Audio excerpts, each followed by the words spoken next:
البته مختصر به د هغې نه یو څو مسایل تاسو ته وایم، اوس که هغه دلایلو سره ویلی کېږي نو بیا دا ویډیو موږ دیږي او د هغې فایده به بیا ډېر خلک به یې هم نه ګوري. نو تاسو چې دا کوم تپوس کړی دی استنجا په دې متعلق باندې،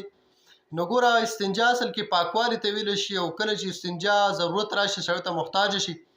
نو دا په بعضې مواضعو کې د دغه استنجا کول فرض دي، په بعضې مواضعو کې واجب ده، بعضې ټایمو کې مستحب ده، بعضې ټایم کې سنت ده. نو فرض هغه وخت کې چې کله د انسان په بدن باندې نجاست د 1 درهم نه زیات وي،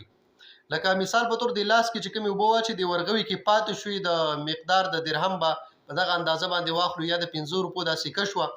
نو که دومره مقدار کې په بدن باندې نجاست زیات و نو بیا د دې لرې کول فرض دي، ځکه د بدن پاکوالی فرض دی، نو بیا استنجا کول فرض دي. که اول چا ټیشو پیپر استعمال کوو د هغې نه وروستو اوبه استعمالوي، دا دواړو سره جمع کول ډېر افضل دي،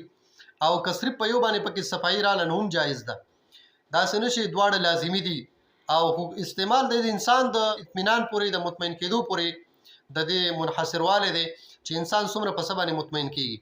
که چېرته دغه پلیتي چې وه نو دا د 1 درهم برابر وای، درهم نه زیاته نه وه، نو بیا استنجا کول واجب دي. او که د درهم نه کمه وه نو بیا د ځان پاک کړی، خو البته لږه ډېره پلیتي چې کوم ده نو دا بدن پورې وه نو بیا دا سنت دي. او که د سره چا تش بول کړي او بیا د اودس کوي استنجا کوي نو بیا استنجا کول مستحب دي. بعضې مواضع داسې چې هلته کې په انسان باندې استنجا فرض نه وي او میدان یا یو ځای ته تللی هلته کې خلک نو بیا استنجا کول نه وي پکار چې فرض در باندې نه ده، ځکه چې بیا هلته عورت ښکاره کېږي، نو عورت پټول خو فرض دي، نو بیا د استنجا چې کله فرض ځای ته نه رسېدلي او کمه دي او هلته د عورت د ښکاره کېدو خطرې وي نو بیا به استنجا دی نه کوي، بیا به صرف چارندام کوي. د استنجا نه وروستو چې دی کله بیا اودس شروع کوي